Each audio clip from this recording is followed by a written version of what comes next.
All right. Hey everyone, happy Friday. I'm meteorologist Addison Green here at KHOU for our third installment of our weather classroom, trying to bring some weather information from our point of view into your own backyard, so to speak, trying to tell you how the weather is outside in your own neighborhood from the comfort of your own home, since everyone has to stay inside these days. Let's go ahead and look at what we do have with the syllabus right here for you. We're going through today severe weather, talking about tornadoes and the Enhanced Fujita scale, which is the measure of how strong those tornadoes get and also how much the damage is done around those areas based on that strength. Going in towards week 2 for Monday, March 23rd, Manic Monday. We're going to have meteorologist Blake Matthews talking about Houston disasters and our vulnerabilities as well. Then on Tuesday, the 24th, we're talking about tropics, hurricanes, tropical storms, and so as well. March 25th on Wednesday, that is when we go way up, talking about the final frontier, space, and planets, stars. Hopefully not too far from now, a long time I should say from now, Earth's final demise. And then going out towards Thursday, March 26th, weather safety, safe places for you to make sure that you are aware of where they are whenever inclement weather is coming your way, whether it's a closet, a storm shelter, or if you're on the road, what to do as well. Hurricane preps and flood safety. And then the final installment, that's going to be on March 27th, where we are going to dive into the forecasting world, discuss all the tools that us meteorologists use to get you the forecast every day, and let's help make that forecast together, shall we? Now, let's get into that lesson about tornadic activity right here for you. And whenever you're talking about tornadoes, you're talking about winds starting to turn with height, and you're talking about wind shear as well. So winds are going to be coming up from the surface, right where we are, going up northward, for say in this part of the world, because we are discussing tornadoes here in the United States. So the winds are coming in from the south right here for you for perspective across our vicinity. Then up aloft in the atmosphere, we have the winds going in a different direction. They're coming in from a southwesterly direction. So those winds with height, let me go ahead and get the illustration on here for you. Those winds with height are going to start to go up and turn to the left across the vicinity right here for you. And they're going to establish that wind shear. Then once we start to see those winds starting to turn with height and getting that wind shear going on, then we start to get a column of air up aloft to start to rotate, kind of the spin right on one axis right there for you. So it's going to start to spin kind of like a barrel rolling in the air. Then as that barrel continues to roll, now we're starting to get the thunderstorm to get stronger. It's now sucking in more air. More air is rushing into the bottom of the thunderstorm and moving northward up into the thunderstorm. And as a result of that very strong updraft, we start to get that barrel of rotating air that's spinning horizontally to now start to spin vertically. And then as we start to get that barrel to spin vertically and get stronger and stronger, eventually we get the chance for seeing those winds extend closer towards the surface, and that's when you start to see a funnel protruding down from the base of that thunderstorm, the wall cloud, what we like to call, like that kind of shape right there. For instance, if you're talking about this being the thunderstorm itself, this is the wall cloud. That funnel cloud starts to protrude right there from the back end of it, and then as it gets closer towards the ground, that's when you have a tornado, when it's officially touching the ground or touching a body of water, in which case it is a water spout, which we can also see here nearby in the Gulf of Mexico, for instance, or anytime a tornado crosses in towards a body of water, for instance. But yeah, that's how you get these guys to form, and they can range in size and shape, but they generally do have this conic structure right here looking like a cone, and they are, generally speaking, starting to look very thin at the bottom and bigger up aloft. Although we have seen numerous times, especially as a thunderstorm gets stronger, tornadoes get stronger, those sizes and shapes of those tornadoes can change. Now, let's dive into tornado and severe storm safety, because whenever you get the chance for hearing that tornado siren going off, or your phone lights up saying that you have a tornado warning in your vicinity, say Harris County, for instance, where we are at, that is when you need to seek shelter right away. Now, if you're in your homestead, you need to get to the ground level or basement if you have one that's available. If not, and you have a storm shelter, that's also a good idea to go to as well. But let's go ahead and dive into the house, shall we? Where you're going to want to find a room as close to the center of the home as possible. Reason why is because if you have any, say, patio doors or windows, for instance, that can be an area where we have debris being tossed around by that tornado to get tossed into the house, and it can easily go through those glass structures, and if you're not too far away from them, you could possibly be impacted. So that's why we say you make sure you get far away from those glass objects right there, the patio doors, the windows, the bay windows, the big large shields of glass, getting towards an interior room right here, like a closet, for instance, a bathroom that doesn't have any windows, for instance, as well. Both of those items work. A pantry closet, where you like to say the food is stored, to get inside there and close the door behind you. And then let's go ahead and talk about how we need to keep away from all of those windows and exterior walls throughout the duration of the storm. Even though you may hear that tornado approaching, or you get that alert on your phone and you may think, oh, I don't hear anything anymore, time has passed, I can get away from that interior structure. You never know, there may be another storm coming in right behind it that also has that capability of producing a tornado, or a very strong thunderstorm that has very strong winds being produced from it, which can also toss debris around. So throughout the duration of the storm, you want to make sure you stay inside that interior safe room right there. Now, let's dive into the Enhanced Fujita scale, which is how we measure the strengths of these tornadoes based on the damage they produce. Let's go ahead and dive into what we have with an EF0. That's light damage. Winds roughly 65 to 85 miles per hour, and you're going to see some damage coming on in your vicinity of maybe just some shingles on the rooftops, for instance, being taken off, or some siding right there being taken off as well. It's not a very powerful tornado, but nonetheless, any tornado can cause damage to you, as it can easily toss debris around that can possibly impact you. That's the biggest concern. Now let's go up a notch. EF1, for instance, moderate damage can occur. That's when winds will be measured with that tornado of roughly 86 to 110 miles per hour. Not only could it take off shingles off of roofs, also siding as well, but it can also toss around, some bushes, maybe take away some leaves on some trees, maybe some branches as well. Just another notch up in the scale that we are seeing this damage. The home is still standing. The windows, for the most part, are still okay. I'm looking at these windows right here. They look pretty good, except this window right here. So you want to stay away from windows like that. But your safe room is safe. You are fine. Let's go up another notch, shall we? EF2. That's considerable damage being done to your home or your structure. Winds are 111 to 135 miles per hour roughly. And we can see not only do we have shingle damage, siding damage, but now the roofs of those stories of those houses, whether it's a first story or second story, if you have a third story or apartment building, for instance, that's when those top structures could possibly be impacted, getting maybe sheared off, or maybe a portion of it ripped off. But if you decide to stay in that upper level, that's when you could be possibly impacted, because once that roof starts to rip open, you're susceptible now. You're possibly going to be impacted by those strong winds coming through, and debris as well being carried by those winds. Hence, we say get to the lower level of your home and in towards that interior room to make sure you are not impacted by those strong winds up aloft. Also, look right here. Look at this tree. Doesn't have any leaves on it, not a single one right there from that vantage point. So when you see those trees really swaying in the winds and then those leaves being ripped right off, even though you may not be able to see a tornado clearly, maybe it's being covered up by rain or a surrounding structure, that's a good sign right there. You are too close, you need to get away, you need to go find safety right away.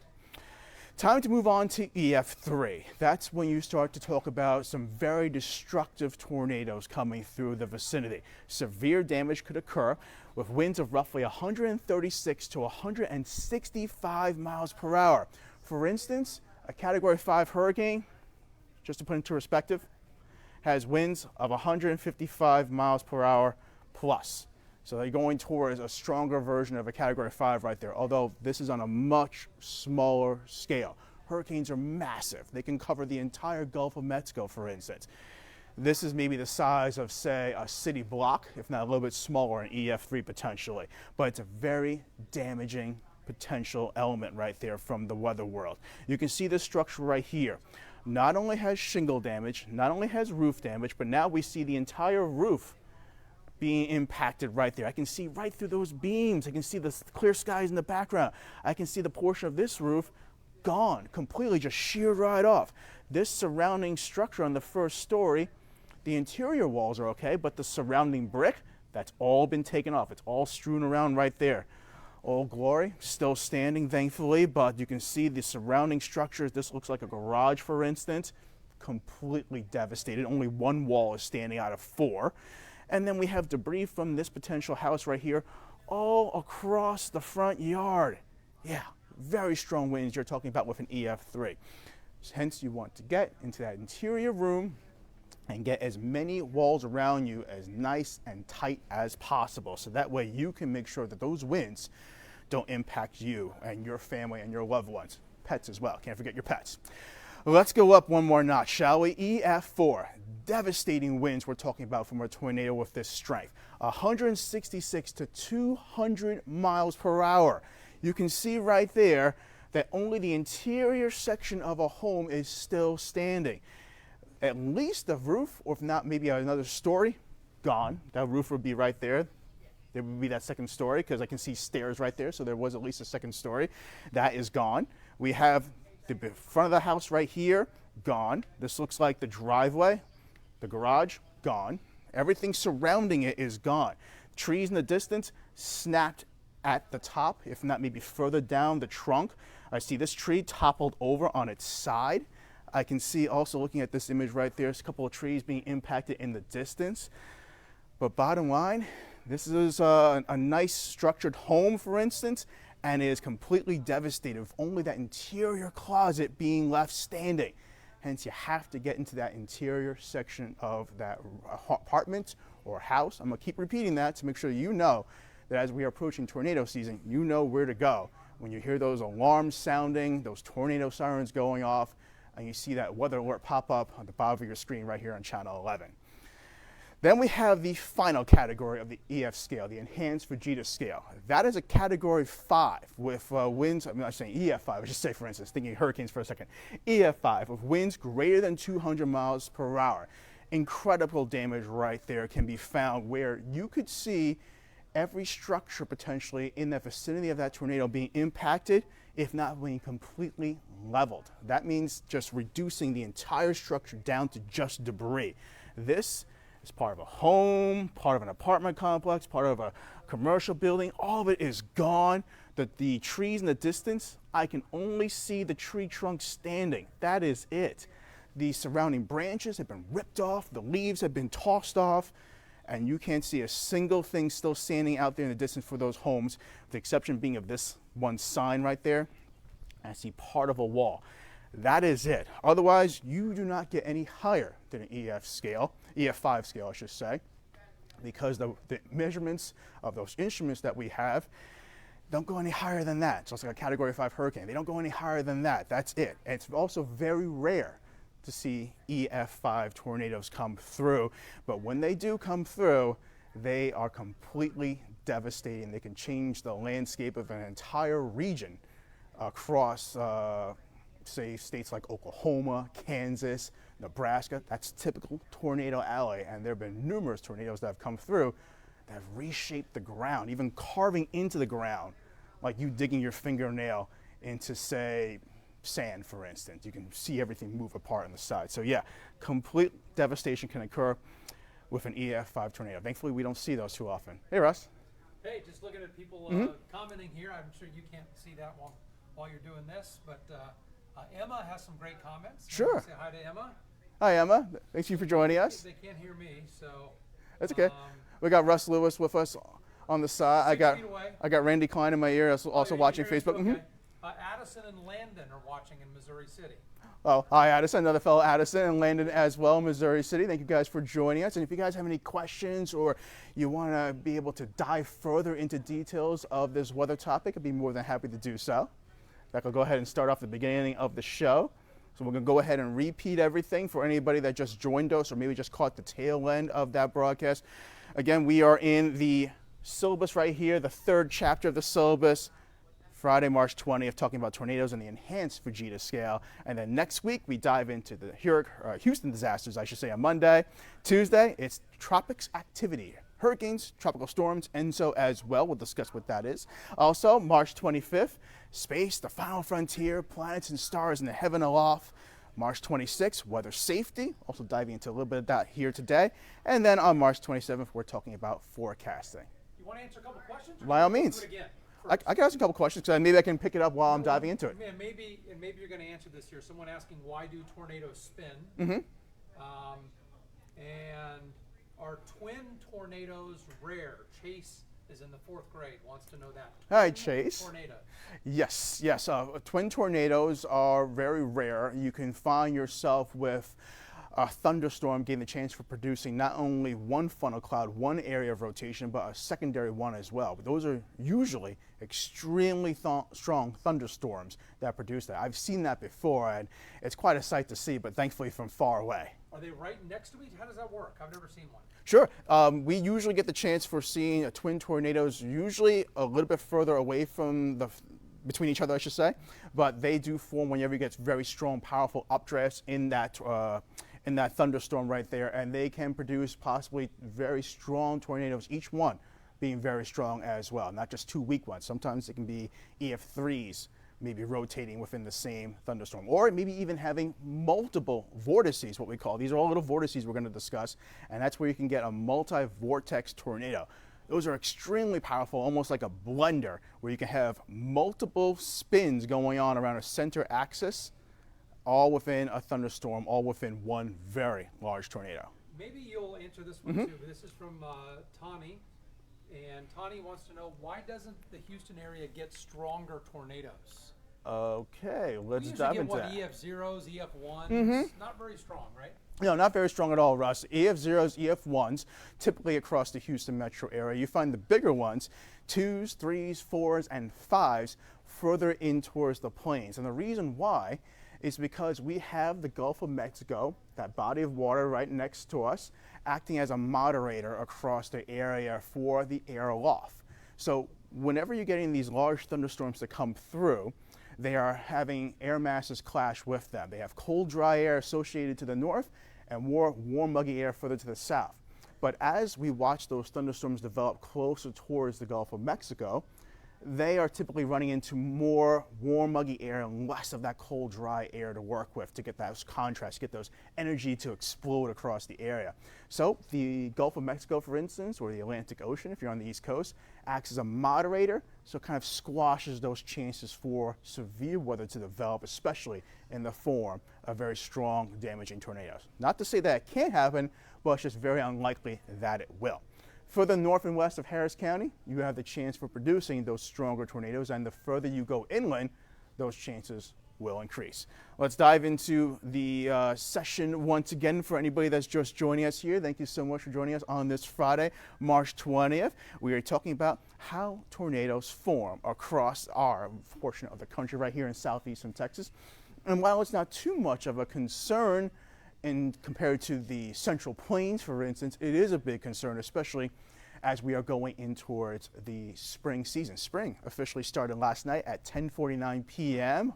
Hopefully you were still awake when you get the chance to ring in the new season, although it has felt like spring the past several days here, unfortunately, with that warm, muggy air. But we have a cold front pushing through right now very slowly, but if it was going by quickly and we saw a quick change in the atmosphere from being warm and muggy here to cold and dry, you may have a chance for producing some severe weather, and you may get a small chance for seeing some possible tornadic activity. Us here in the weather world, we don't mind seeing tornadoes, but from afar, and also not impacting anybody. That's the bottom line of why we do what we do, to make sure that you guys at home are safe and sound, you know what's going on in your vicinity, and get you ready for the day today or the next several days, and then make sure that you and your loved ones are safe and sound when you do go out and about. So that's where our forecasting tools come into play. We always look at them to make sure we get the latest information to you guys so you can be safe and you know when there's a threat for severe weather coming through, like tornadoes. So let's dive in, shall we? And we are talking about how we have wind shear being the first thing that we are looking at to see if we do have that potential for possibly tornadoes to form. Wind shear is whenever you get winds, put the clicker down for a second so I can use both my hands. You get winds coming in at various levels in different directions. So at the surface, for instance, we have the winds coming from the east to the west right there. But up aloft, maybe a couple thousand feet up above you to maybe close to like 20,000 feet, way up aloft.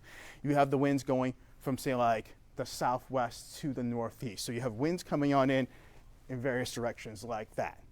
That's when you start to get the column of air right in the middle to start to get a little bit of some spin going on. And that's when you start to get that storm system to show some possible rotation in it. And that's what we look for when we are discussing the possibility of tornadoes. Do we have the wind shear? And then when the storms do form, are they starting to rotate?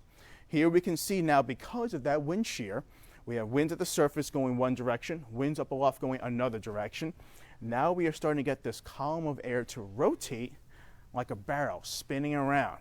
Kind of picture like the inside of your dryer, for instance. Get a chance to rotate around like that.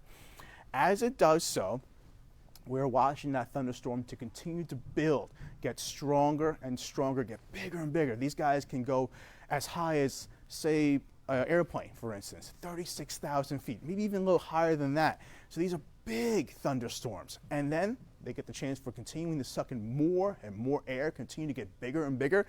Then we start to see that updraft get bigger and bigger. The updraft is what allows the thunderstorm to breathe in warm, muggy air, and that warm, muggy air goes all the way up, all the way inside the thunderstorm, and then it comes down the back end of it, called downdraft, on the other side of it. But as it's continuing to breathe, it's continuing to suck in more and more air. As it does so, it's now getting the chance for lifting that barrel of rotating air that was spinning horizontally, so spinning like flat compared to the surface right here. And now you're starting to lift it up and get the chance for rotating on its side like that, going vertically, pointing down towards the horizon right there. And as that thunderstorm continues to do so, you get the chance for this to go closer and closer towards the surface.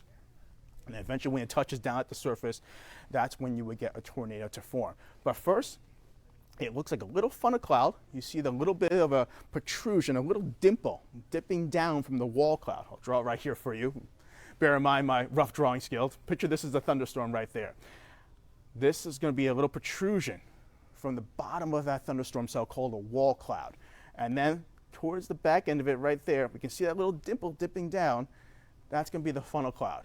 That's when we can start to see that we have really strong rotation, and now we are getting that rotation pushing down through the base of the cloud and getting closer and closer towards the surface.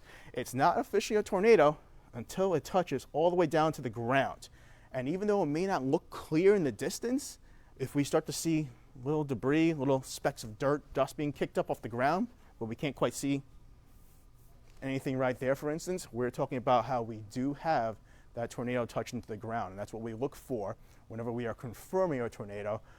The National Weather Service as well, the Storm Prediction Center. We got hundreds of very knowledgeable men and women working around the clock to bring us the latest forecast, keeping their eyes on the skies for severe weather like this. And they relay that information to us. We work with them to make sure that everyone here in the Houston metro area knows what's going on.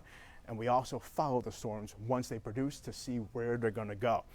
But whenever you're talking about tornadoes, whether they are very weak or very strong, you have to make sure everyone is getting out of harm's way and finding a safe place to ride out the storm. That's the most important part of what we do here at KHOU and all meteorologists around the country, is try and keep you guys safe and sound.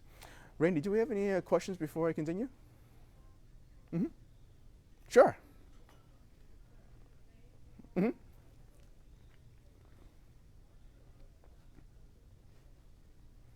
Hi, Yolanda.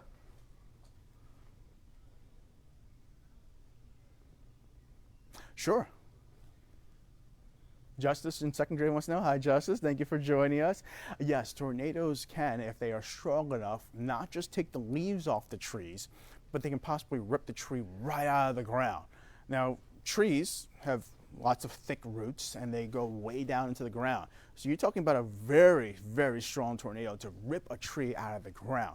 The oldest, the biggest of the trees, they'll just kind of have branches snapped off, or maybe have the tree itself fall off like that, fall down on its side. But maybe the weaker trees, the smaller trees, pluck them right out of the ground, for instance, like a candle out of a birthday cake, for instance. And I'm talking about a very strong tornado to do that. And yes, tornadoes can pick up multiple trees at once. They can pick up multiple objects, say a fence, you have a patio chair outside, your bicycle left outside, anything not strongly tied down to the ground could be picked up by a tornado and get tossed. And we have seen reports of items being tossed by a tornado, say here in Houston, going as far as Dallas, Texas. That's over 3 hours away via car ride. So yes, they can definitely toss things way up aloft, and because the winds up aloft in the atmosphere move very quickly, can easily toss that object hundreds of miles away. Hi, Marie. Yes, that's a very important question. Marie's asking what to do when you're in a car, for instance, and you run into a possible severe thunderstorm producing a tornado. What do you do if you're caught out there and you need to seek shelter? Well, the best advice is to make sure that you get towards an area where you can get down in the ground, like a ditch, for instance, and lie very low down to the ground. Tornadoes have a hard time picking up structures that are up aloft, for instance. I mean, they don't. They say they have a hard time getting stuff closer to the ground. And also, you won't be impacted by debris flying around. So you want to try and make sure that your car, you guys get down to a low portion, like a dimple in the road, for instance, like a little drainage ditch, for instance, and lie down that way to avoid any flying debris.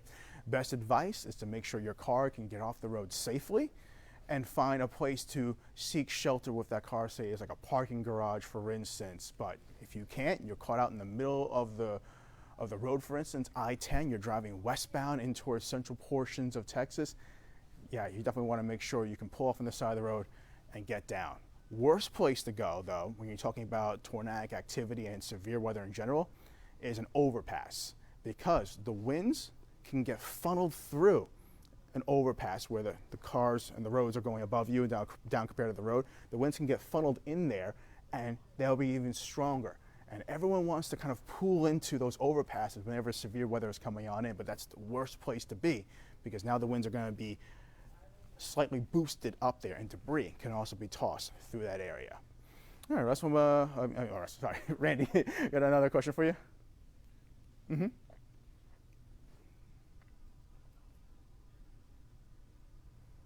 Hey, Ken. So Ken's question was, can tornadoes go across water? Can tornadoes form and go across mountains or other weird surfaces? Yes, they absolutely can. In fact, tornadoes have been reported in the Rocky Mountains. Tornadoes have been reported in snow fields. Tornadoes have been reported on bodies of water, like the Gulf of Mexico, in which case they have a different name. They're called a water spout, and those guys can do the same thing that they can do on land. It's just now they're not impacting anything really except the fish swimming around in, say, the Gulf of Mexico. If there's an oil platform out there, those guys know to seek shelter inside the center of the oil platform, and ships know steer away from those water spouts. But they are typically weaker, EF zeros, EF ones, if we can give measurement right there, because the EF scale is based off of damage, so you can't really produce damage out there in the open ocean, but nonetheless, tornadoes can form anywhere. It's just rarer to have them form in mountains and in snow fields and in deserts, for instance, just because they don't have all of the most desirable characteristics to form in those environments. I'm just gonna grab one small drink of water right there. But thank you guys for the questions. Keep them coming. We're gonna try and keep this going for, what time do we have now? It is almost 2:30. It's probably 10 minutes or so. Yeah, I can do one more question. Okay, yes. Hi, Carrie. Well, we can know a tornado is coming based off of, we have tools, radar instruments that can tell us by the winds if we see a tornado being formed, is it coming our vicinity? And also, people on the ground, what we call storm spotters. They are trained professionals that have been taught how to spot thunderstorms and how strong they are and report that information back to us. They're the ones that can also tell us if there is a tornado nearby and if it's coming towards your vicinity or not, or if it's starting to break down and fade away. But whenever you're talking about tornadoes, no matter where you are in your neighborhood, you got to remember to seek shelter. So that's the most important thing, is that you can ride out the storm as long as you know where to go and you're not in a panic or anything, because we want everyone to get to an area safely and soundly. So let's dive into the home, shall we? So this is a multi-roomed home right there, and we have now dived down towards the first level. What you want to do whenever you're talking about tornadic activity, right here, get to the ground level. This is the ground level right here, the first floor. If you have multiple stories in your home, you want to be here. If you only have one story, you're good. If you have a basement, that's even better, because you want to make sure you get below the surface if you can, and if not, get to the lowest possible level of your home. A storm shelter is also a good idea, which is a separate room on the side that has a door that you can go ahead and get down into. Kind of like a nice hiding spot, for instance. That's where you typically do get across in the Midwest, where they don't have basements across the plains. You'll find storm shelters being common. But now let's dive further in towards the first level of the home. And you have lots of exterior rooms right here, here, here, pretty much all around here. Those are exterior rooms. This is the interior of the home right here that I'm drawing for you. Notice there's a lot of open space. That's not good. You want to make sure you have as many walls around you tightly together for you to find shelter from a possible tornado. I do see a closet right here, or pantry. Since this is a kitchen, I'm going to say pantry. I see a closet right here. That's a good place to go. But also right here as well, because you can possibly get several family members in there together. Everyone stay nice and sound and huddled together. You know where everybody is. But also, you have the chance of this being a much more sturdier structure right there, because it's not a small closet that was kind of added onto the home. This room may be a storage room, for instance, but that's a good place to go. Also, I want to add, if you have a bicycle helmet or a hard hat, something you can put on top of your head, that's a good thing to grab whenever you're going into your safe room, because if the roof gets ripped off, for instance, or there's anything up aloft on a shelf that gets jostled by the storm and falls down, guess what's not going to hit? Your head. If you have that hard hat and you have that bicycle helmet, it's not going to hit your head hard. You'll be protected, you'll feel something, but it's better than not having anything, right? So you want to try and have that bicycle helmet brought out of storage, kept by your side whenever there's a possible severe weather incident, and to make sure that you are protecting your head, because that's the worst place to get hit. Now, as we make our way in towards the home, we can go ahead and cross off, like I was showing you before, all the places that you want to stay away from throughout the storm. That's going to be the windows, the patio door, the maybe bay window area. I see a couple windows up by the front door. All of those you want to make sure you stay away from. Reason why, if you have a tornado or strong, very strong winds, throwing, say, a bicycle by or a bat around, guess what? It's going to come through easily. Right there, the patio door. Come right through easily the window. So you want to make sure you stay inside that interior room, away from any windows if possible, and get inside the middle of the structure, inside the middle of the home, and stay safe and sound right there from any flying debris coming on in. Ready? Before I go ahead with the Enhanced Fujita skill, do we have any more questions?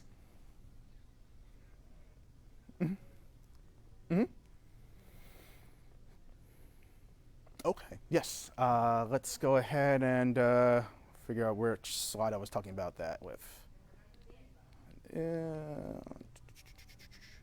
Bear with me. Aaron's asking me, sorry, I can hear it, but you guys can't. Aaron's asking me, why do tornadoes get very thin at the bottom of it, at the base? Well, as we're starting to get that barrel of rotating air right here, to get closer towards the surface, it's getting thinned out, almost like a pencil, as it's going to touch down to the ground initially right there.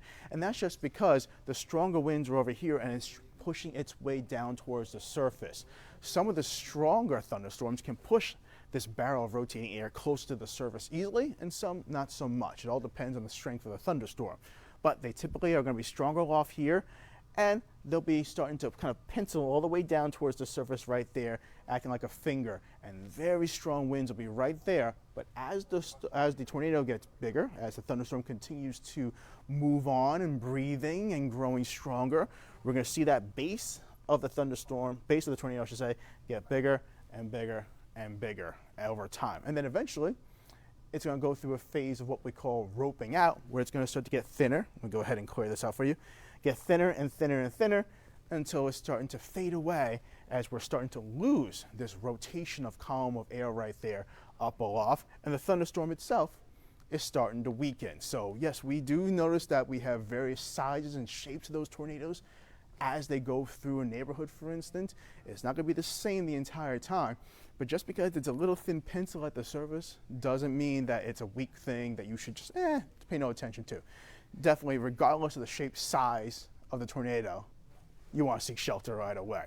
And let's get into the Enhanced Fujita scale, which is how we measure the tornadoes eventually. They don't get the measurement right away, but we go back. The National Weather Service sends out survey teams, and they go look at the damage that the tornado produced. If it produced a lot of damage, that ranking is going to be higher. If it produced a little bit of damage, it's going to be lower. And then that's what officially gets dealt out to us here at KHOU, as well as other meteorologists across the country that have to deal with possible severe weather. So we get into the EF0 scale. That's the first layer right there of, say, this tornado cake that we're going to dive through. Light damage is what we're talking right there. Winds are roughly 65 to 85 miles per hour. And we notice that the tornado doesn't produce a ton of damage. That's a good thing, because we don't want these guys to produce devastation. We want them to just go about their business in an open field, not impacting anybody, and then just fade away. We like seeing them, but as long as people aren't being impacted. Now you can see right there, there's a portion of the roof that had shingles. These little black squares right there just ripped off, just tossed into the air. And we have the siding of the house, where you can see the pink insulation in the inside. That siding just taken off right there. It may have been for a few minutes, it may have been real quick, but nonetheless, minor damage occurred across this homestead right there. The windows are still safe and sound from what I can see. I don't see any pieces of debris going into the side of the house. So all in all, not that bad. Let's move forward, shall we? EF1, that's when we have winds 86 to 110 miles per hour. So now we're starting to increase the damage. And the damage can come through not just the form of the shingles, the siding of the house as well, but now we're starting to possibly see the window being impacted, and also the trees nearby. Some leaves getting taken off, some branches getting snapped. So I can see a couple of branches right here being snapped. Also some bushes as well being maybe taking the leaves off, for instance, or maybe being plucked out of the ground if they're very small bushes or plants. But nonetheless, the house itself, the apartment building, the home, still standing, still looking pretty good. Just let me just double check my watch. Okay. And so let's move forward, shall we, to EF2. Now you're talking winds of 111 to 135 miles per hour. Considerable damage can occur to a home have shut down because when of you're the talking about this type of tornado. Not all. Right No, there, this is the GameStop second is essential. floor of the home, I believe, because I believe this is the first floor. So the second floor of the home and the attic possibly was impacted by this tornado. Not only did we see shingles getting taken have off, shut down because of the coronavirus, siding as well, but not all. but now a portion of the roof gone. Whether it was pushed into the home or completely ripped off, like you ripping off a can opener, a can on a, like say a can of tuna, for instance, that roof was impacted. And if you stayed in that second story, many businesses have shut down you may have because been of the impacted by coronavirus, very but strong not winds all. or possibly some GameStop says debris that it's being essential tossed around, retail impacting and you, will stay cutting open. you or something. The chain says it's Nobody following wants that. all the So rules that's what to we keep say. customers safe. Get to the Other lowest stores level like of your Barnes & home, Noble, Staples, and inside that Best Buy interior room, are like also a staying bathroom, open a with storage reduced room, or a hours. closet, for instance, to make sure you're Burger not King is impacted. stepping up to make sure Also, another no thing I want child to add, goes hungry. look at this tree right Starting there. today, the fast food See any chain leaves will in that tree? offer 2 free kids Nope, meals no leaves with at any all, in-app at least purchase. in that This is photo. good on So takeout, not only can we see the drive-through, home being and impacted, delivery the orders. surrounding You can trees cash as in well on could this have the leaves once taken a off, the day. branches And Apple just is snapped limiting like a pencil. purchases to keep up with Now demand. we talk EF3 you damage, can't and buy that's more when the than damage 2 of starts the to same get iPhone very models on the severe company's in a website. neighborhood. It's the Not only first do we time have Apple has shingles being limited ripped how off, many we have iPhones you siding can buy. being ripped off this as comes well, after they shut but down now all we're starting to brick-and-mortar see stores more outside dense China. items I'm Tiffany being Craig with your impacted. Morning Brick, Money Minute. stone, for instance, concrete could all be potentially impacted. And you can see right there, this is brick on this portion of the house. All right, just can I scoot to the middle and do taken this? off. The roof right there, Yep. look at that. You can see right there, let me clear off the red marker. Just in the you middle. can see right through the roof Should I just as the scoot shingles were myself? taken off. This is an interior room. You can easily see the That'll work. interior room. That shouldn't be the so case. I'm reading So the through this exterior room before right we're there gonna cover is over some of here. it In up. fact, that looks like a So, bookcase, for you instance. just So let me this know. room right here completely devastated. Only one wall is standing out there in the vicinity, and that roof has been taken off. We don't usually this say is why good we news say, and taxes in keep the same repeating this, sentence, get but we're inside doing that it today. interior room, I'm grab Tiffany that Craig. The hard Trump hat, grab that administration bicycle is helmet, put it on pushing your back head, tax day grab your to parents, July get 15th. inside, That gives grab you your pets as 3 well, extra so you can months ride to out the file your storm safely, return because or you can pay see any taxes you how owe bad it could be without outside. interest or penalties. Sounds like the world this is ending, and when you applies step to outside, individual it taxpayers looks like a and completely businesses. different scenario. The IRS is completely shutting different down its picture taxpayer from how you assistance normally centers for see now as well. your own So if you backyard. have tax questions, Now we go to no one will be EF4 at the damage. IRS to answer Devastating them. damage can One occur. last thing. The 166 Treasury Secretary to points out 200 that mile if you're per owed hour money, you winds should go ahead could be and file. measured with I that mean, tornado. who wouldn't We like can see extra cash in significant hand damage right now? occurring to homes, apartment buildings, commercial buildings like stores, for instance. Let's break down this Okay, picture, shall so we? Because that's we have a it lot for going here. on. I see stairs. For right Stairs here. indicate you're going to go up a flight. Do you see a second story here? Okay. No. Do you see Am I going to wear any this same other mic rooms IFB? besides this room All right right. here? On the way. So what can you tell by this photo? This home has been hugely impacted by a tornado. We have just the interior room being left standing up. Otherwise, I see other portions of the house tossed on the side. And also I can see trees in the distance. This tree right there, it should normally be taller. I can see it snapped right off. Right there, it snapped. Tree branches snapped as well, leaves all taken off. Wow, this home is gonna have to be taken down, have to be rebuilt, because you can't live in a home like that. And you certainly can't live in an area that's been impacted by an EF5 tornado. The strongest, the most devastating tornadoes on record have usually been EF5 tornadoes. They are monsters. They are huge. They are sometimes a block or 2 blocks Jen, wide, I'm if going not to bigger. so basically he's just And going they to cover just suck up everything part of and the just 4 o'clock flatten thing. everything I still have to down record the bumps over to here. nothing. But, This was a neighborhood, not let me just send one that to him home so or he 2 can get homes or started. several. This was a neighborhood that has been just changed forever. Oh, shoot, I can probably see have to get one in brick place. wall right there in the distance. I didn't. Did I send it to you Let me for see approval? also right here. Flip-flop I 2 see lines. some people walking around. This is a street. It's I can okay. see I'll cars. just. I'll I have can to send see it to him some in a minute. emergency vehicles. And they see nothing but a field of damage everywhere as far as the eye can see. I can see trees in the distance. I can't quite see if those trees still have all their leaves, but I can see these trees. And Okay, they are maybe I do have a reduced minute. down to a toothpick. That's it. All the extra branches, all the leaves, gone completely, nowhere in sight. So you're just left with just a stalk standing up. I see a brick wall, possibly a cement wall still standing, so some structures can still stand, but not many. When you're talking about an EF5 tornado, winds over 200 miles per hour, we don't have Here we go. instruments, we don't have tools that can survive.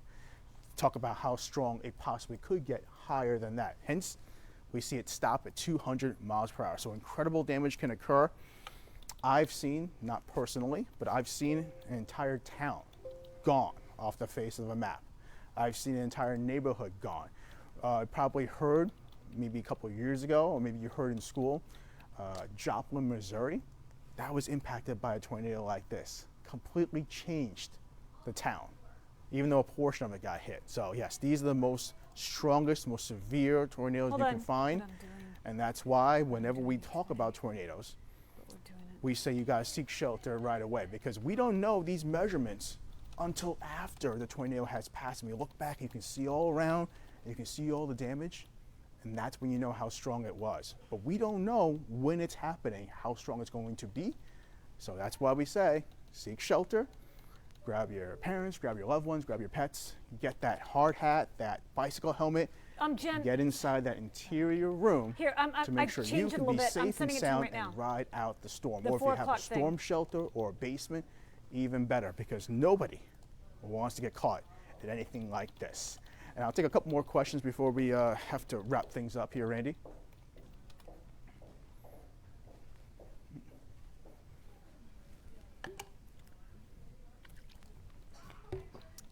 Sure thing.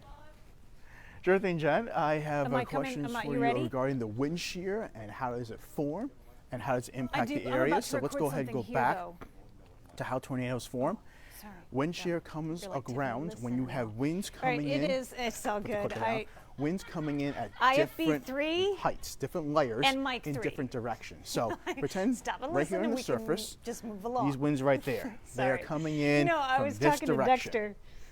Now up didn't aloft, let's say we listen go and- up Yeah. 300 feet or so. Just throwing Should out I a be number over for there yet? instance. The winds are coming in a different direction. I'm going right now. Well, as the winds I'm going right now. change with heights, we're starting to see the winds we kind make of it go in a through different today, direction. I kid you And that's not, where you get dear wind shear Lord. to come around. Okay.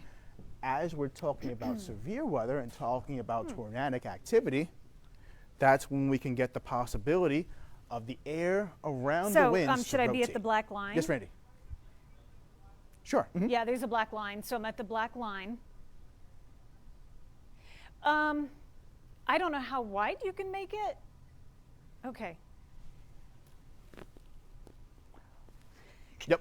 Yes, she is. So that's probably a good time to wrap things. I hate that he's recording something. Yeah, I have to- I did. Oh, sorry. No, I'm it's, sorry, it's guys. okay. I don't want to impact you. Oh, you're like, well, what's she doing there? No, it's fine. Oh, Tiffany you Craig can back see there. me. I can't see me. It's Should I okay. tuck in my shirt? I just don't know. Oh, you're fine. Okay. I can't see, but so I'll yes, just you're take your hearing, word you're for it. hearing Tiffany Craig, and you're the broadcast right there. So having the streams kind of cross a little bit here. So I think I don't Randy, think anything's sticking out. it's a good That's time my to only concern is making bounce sure out. nothing's. Yeah, I can. That's okay. Okay, so thank you so much, everybody, for joining us here for our weather classroom on this Friday, March 20th. We're going to pick it up on Yeah, Monday. there's going to be stuff over here. For more information right here from KHOU, meteorologist Blake Matthews will be covering Houston disasters and also ways to stay safe, dealing with all of the disasters that can come towards the Houston metro area. So that's going to be Monday at 2 o'clock right here online. So make sure you do join in. See you later.